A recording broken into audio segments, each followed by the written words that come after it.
In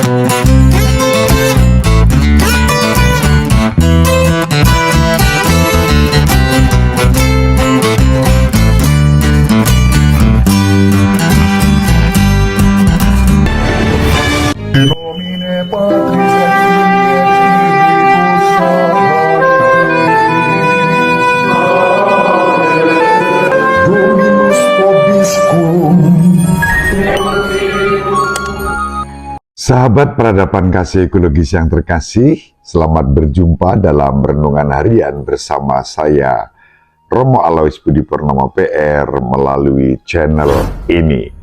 Semoga panjenengan selalu sehat, tetap semangat tanpa sambat, selalu bahagia, kebahagiaan yang bersumber dari Tuhan Allah kita. Mari kita awali perjumpaan kita dengan bersatu di dalam doa. Allah Bapa sumber kehidupan, ketaatan putra-Mu telah berbuah keselamatan pada dunia. Semoga kami pun dapat belajar setia seperti Kristus dan taat dalam kerendahan hati dan penuh syukur sebagai murid-murid putra-Mu. Sebab Dialah yang hidup dan berkuasa bersama Diko dan Roh Kudus, Allah yang Maha Esa sepanjang segala masa. Amin. Sahabat peradaban kasih ekologis yang terkasih, mari kita baca kitab Nabi Yesaya bab 50 ayat 4 sampai 9a. Tuhan Allah telah memberikan kepadaku lidah seorang murid, supaya dengan perkataanku aku dapat memberi semangat baru kepada orang yang letih lesu. Setiap pagi ia mempertajam pendengaranku untuk mendengar seperti seorang murid. Tuhan Allah telah membuka telingaku dan aku tidak memberontak, tidak berpaling ke belakang.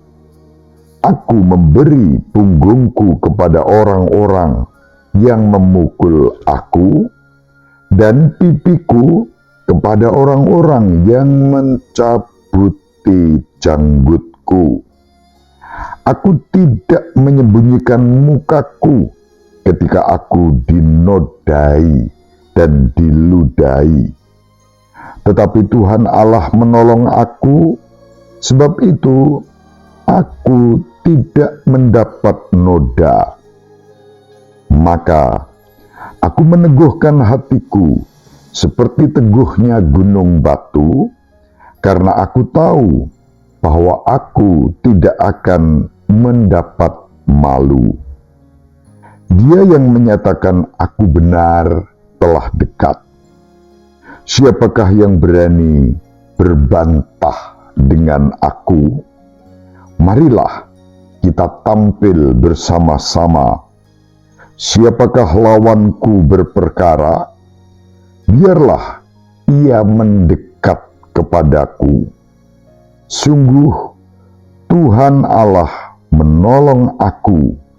Siapakah yang berani menyatakan aku bersalah? Demikianlah sabda Tuhan. Syukur kepada Allah. Sahabat peradaban kasih ekologis yang terkasih, kita masih membaca perikop yang dikutip dari kitab Nabi Yesaya yang berbicara tentang hamba Yahweh. Setidaknya kita sudah melalui 3 tahapan. Tahap pertama yaitu panggilan akan hamba Yahweh, kemudian penugasan, lalu itu yang kedua, dan yang ketiga kedisiplinan. Disiplin dari kata disciple dalam bahasa Inggris atau discipulus dalam bahasa Latin yang berarti menjadi murid. Maka dalam konteks hamba Yahweh ada aspek pemuritan. Kalau kita menjadi murid-murid Kristus, maka juga kita dipanggil untuk bersikap disiplin.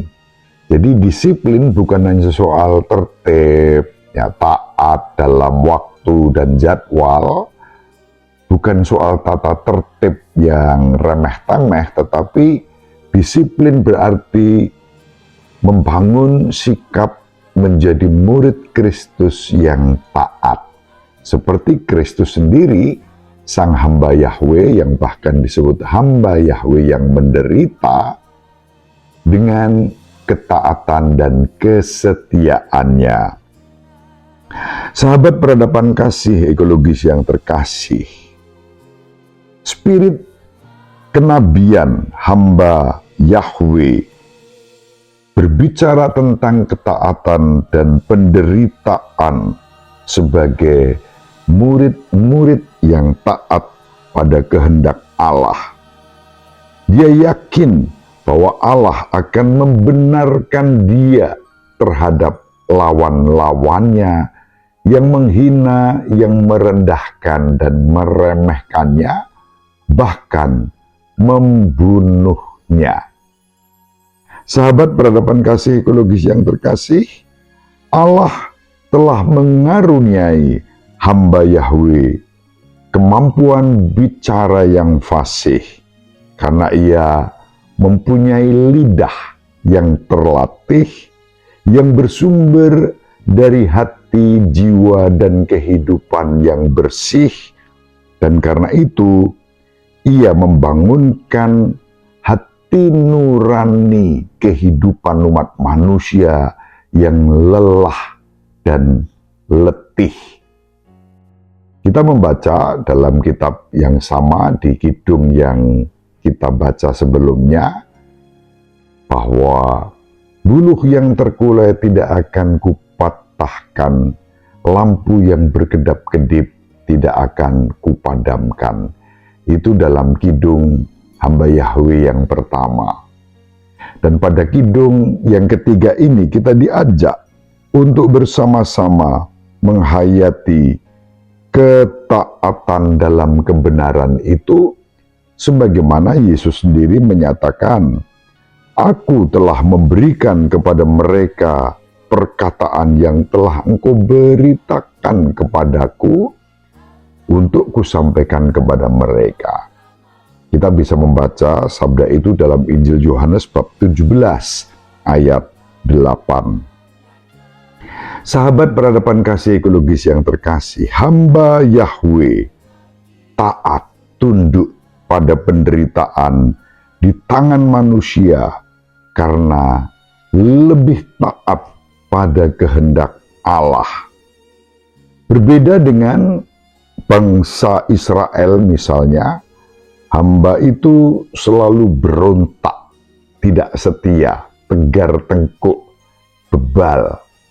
Itu yang juga direpresentasikan oleh para pemimpin Yahudi, imam-imam kepala, orang-orang Farisi yang selalu menutup diri terhadap pewartaan dan pribadi Yesus, sang hamba Yahweh itu.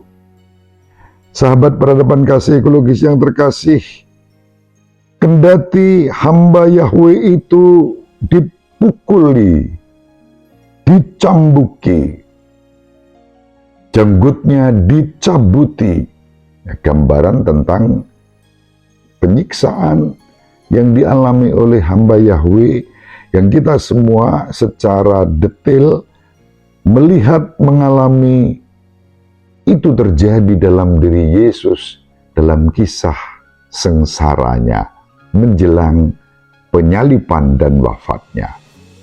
Maka kidung hamba Yahweh yang dibaca pada hari ini semakin jelas menunjuk bahwa memang hamba Yahweh itu tidak lain adalah Kristus.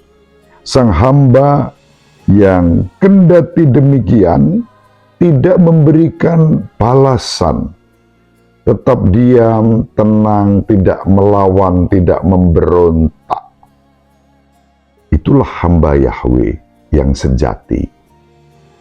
Sahabat peradaban kasih ekologis yang terkasih, kendati dikhianati oleh Yudas Iskariot, yang kemudian menjadi musuh dalam selimut yang menyerahkan Yesus kepada pemimpin-pemimpin Yahudi, Yesus tetap mengajarkan kasih, pengampunan, bukan balas dendam. Ini hal-hal yang sangat mendasar yang dapat kita renungkan berdasarkan bacaan pada hari ini dari kitab Nabi Yesaya tentang hamba Yahweh pada kidung yang ketiga. Semoga kita pun dianugerahi semangat yang sama, semangat dan spiritualitas hidup hamba Yahweh yang tetap tenang, teduh, tidak terprovokasi untuk balas dendam ketika kita dianiaya. Semoga bermanfaat. Ibu Maria selalu mendoakan kita, Bapak Yosef merestui kita dengan keheningannya.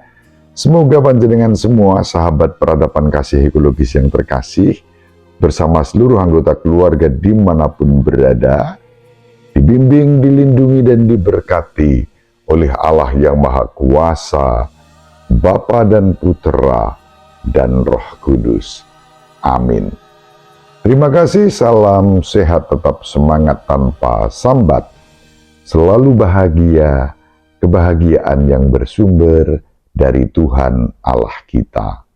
Salve, shalom, salam sejahtera, berkah dalam.